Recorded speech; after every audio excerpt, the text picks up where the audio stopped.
Монголд гэхдээ угаасаа ийм нэг арилжааны кинонууд амар шат юм шиг байна. Яагаад вэ гэхээр бид нар нөгөө нэг өөрөө нэг иймэрхүү амьдралынхаа киног өөртөө үзэнгүүд нэг тэр амьдрал дээр нэг гоё юм болно штэ. Тэнгүүд нь өөртөө амьдралыгдсан за би гоё амьдрах юм байна. Би хичээх листэй байна. Ер нь яг тийм шүү. Тэгээ иймэрхүү нөгөө нэг жоохон бажет хийцтэй кинонууд чинь арилжааны кино л гэж яригдсан байлээ штэ.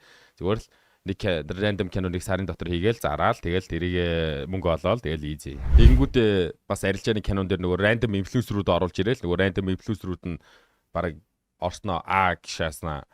Нөгөө инфлюенсер нь тоглосон болохоор бас тэр киног нэг их үзэн шагаа зүгээр орлого л амар чухал мохол болцсон юм шүү. Сүүлийн үед.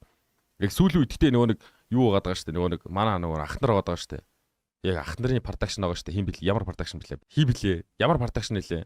Тэр үл амар шааж байгаа юм шүү те. Фантастик.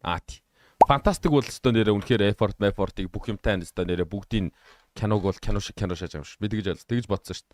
Яг фантастик киног нэг олон үзээгүй л дээ. Гэхдээ ер нь зүгээр